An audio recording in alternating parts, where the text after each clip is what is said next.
Good day, another video tayo mga kailugo, no? So, meron lang ako ituturo, kunting kaalaman sa ating mga kapwa electrician dyan, no? At sa mga baguhan pa natin at gusto matuto, no? So, from source, breaker, wire, from switch to receptacle. So, itatakil natin dito, no? Yung tamang pagkakabit. Okay, so let's go.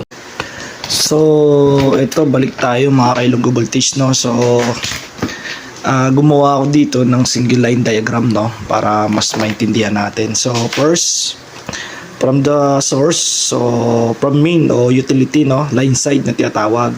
So, meron tayong line 1 and line 2. And then meron tayong circuit breaker dito, no. So, ito sa ilaw lang. So, pag sa ilaw, ginagamit natin na breaker is 15 amperes lang.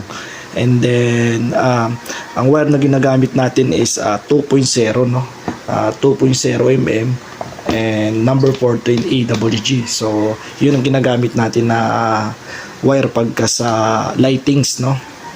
So, yun ang standard ng PEC natin. So, ito na tayo, no? So, line 1, line 2, and then breaker. So, line side, and then load side sa baba, papuntang bahay natin. So, next, line 1, dumiretso sa breaker, sa switch. So, nakakonect siya rito sa switch. And then, maglalagay tayo ng return. Ito, nalagay ako return, papunta sa receptacle natin. So, pansinin nyo, receptacle ko, ito kasi tinatawag na inner shell, no? And then meron tayong outer shell sa receptacle. So, sa hindi nakakalam, ito, so ituturo natin, no? So, in at saka out. So, isa rito, neutral niya, line 2, dumiretso sa inner shell, no? In. So, pagka line to line connection. So, meron din na line to neutral. So, sa sunod na lang na video, ituturo ko yun kung paano rin mag-wiring doon.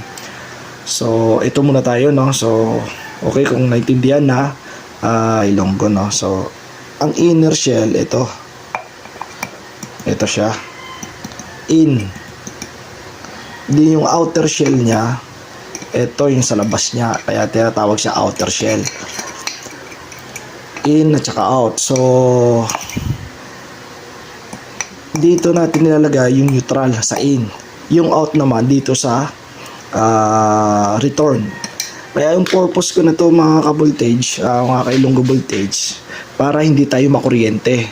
Pagka nagpalit tayo ng bulb, example nito, pag nagpalit tayo nito, paglagay tayo nito, example na ganito, tapos nahawakan natin dito, na hindi naman sinasadya, nakakuryente tayo.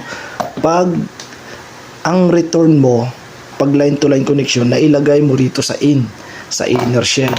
Ito yung sinasabi ko, sa inner shell. Yung sa gitna. Kung yung return mo, doon mo nilagay. So, doon tayo makakuryente. Pagka nagkabit tayo ng bulb. So, unlike sa dito, sa wiring diagram ko, return mo, ilalagay mo sa outer shell. So, ibig sabihin, pagka switch off mo yung switch, automatic, hindi ka na makakuryente rito. Kahit mahawakan mo na to. Okay, paglagay ko ganito, so hindi ka na makakuryente.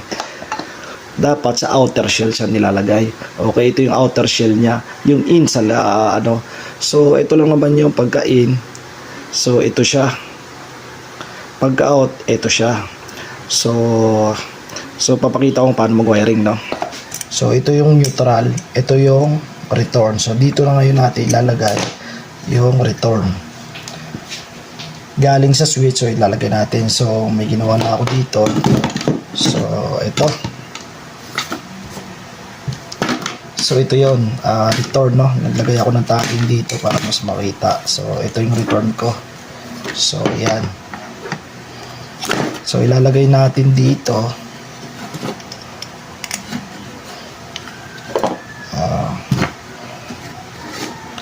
So, ito yung return sa lalagay natin sa outer shell niya, no? So, ito. So, ito yung galing sa switch. Ito yung return. And then, ito yung line line 1 niya pumunta rito sa breaker.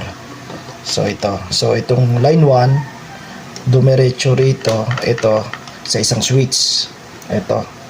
And then yung isang line 2 dumiretso sa dito naman ngayon natin, ito neutral niya. Nilagyan ko na ng in. So ito yung galing dito. Ilalagay natin ngayon sa inner shell, yung sinasabi ko kanina, no? So sa in. So dito natin yung ilalagay. So gamit tayo ng ano, no? Ayan. So dito muna natin ilalagay yan, no? So ang purpose ko nito mga Ilonggo, no, para safe tayo, no, pagka tayo gumagawa. Para hindi lang basta-basta lang tayo maglagay ng wire sa receptacle na kahit balibaliktad ay hindi po yung tama, no, mga kailonggo, no.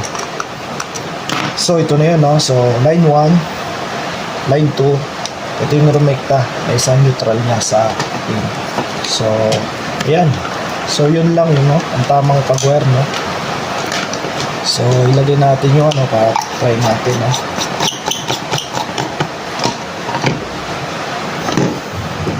Bubuhayin ko yung source. So check natin by source. So meron na siyang supply, no. Meron siyang supply. So okay, start natin. Isang switch. So yun.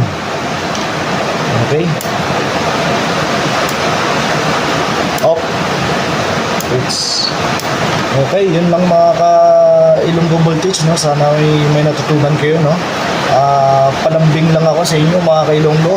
Like and share naman tayo and follow. Okay.